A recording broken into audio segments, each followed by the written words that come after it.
Brown sugar ইয়াবা tablet Phensedyl স্কাপ নেশাজাত syrup সহ সোনামুড়া থানার পুলিশ ও বিএসএফ এর যৌথ অভিযানে আটক নেশা কারবারি।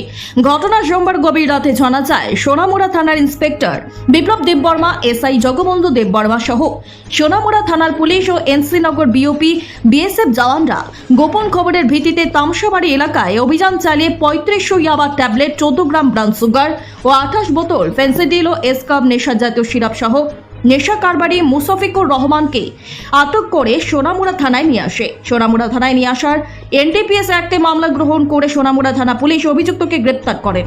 মঙ্গলবার দুপুরে অভিযুক্তকে সোনামুড়া আদালতে সোপর্দ করবে পুলিশ। সংবাদ মাধ্যমে বিস্তারিত জানান সোনামুড়া থানার ওসি জয়ন্ত দে। অ্যাকচুয়ালি আজকে রাত 9:30-10টার দিকে একটা ইনফরমেশন আসে বিএসএফ এনসিনগর বিওপি থেকে, এনসিনগর কোম্পানি কমান্ডার অজয় সাহেবের কাছ থেকে একটা ইনফরমেশন আসে যে কিছু কন্ট্রাব্যান্ড আইটেমস এক্সচেঞ্জ হবে। সেই অনুযায়ী ওনারাও আমাদেরকে পুলিশের রেজিস্ট্যান্স চেয়েছেন।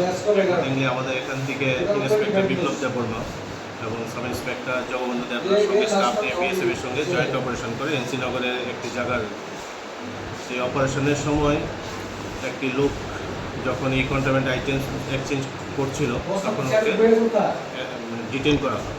তখন ওর পজিশন থেকে ইয়াবা ট্যাবলেট প্রায় 3500 ইয়াবা ট্যাবলেট হবে এবং 28 বোতলের মতো কফ সিরাপ বোতল আর 2টো সাবানের কেজ যেটার মধ্যে ব্রাউন সুগার ছিল, এইগুলো সিজার করা হয় এবং ওকে ডিটেইন করা হয়। কী নাম? ওর নাম মুশফিকুর রহমান, নাম আক্তার হোসেন। তার পরিবারের তরফ থেকে একটা অভিযোগ রয়েছে যে তাকে নাকি অপহরণ করা হয়েছিল, কিছুক্ষণ পরে তাকে আপনার এখন অবধি এমন কোনো বিষয় আমাদের সামনে আসেনি, তবু এই বিষয়টাও দেখা হচ্ছে। অ্যাকচুয়ালি মানে এরা সবাই মোটামুটি কন্ট্রাব্যান্ড আইটেমসের বিজনেসের সঙ্গে যুক্ত। আপনারা গত কয়েকদিন আগে দেখতাম বড় ধরনের অভিযান করেছিল। গত কয়েকদিন আগে যে কেসটা আমরা করেছিলাম বা যেটা হয়েছে আমাদের এখানে, এদের রিলেটিভসের মধ্যেই পড়ে সবাই। তো এটুকু বোঝা যাচ্ছে যে এদের মোটামুটি ফ্যামিলি মেম্বার্স এই বিজনেসের সঙ্গে রিলেটেড। কালকে তাকে কোর্টে ওঠা হবে, আদালতে তোলা হবে কালকে তাকে। কালকে ওকে কোর্টে পাঠানো হবে।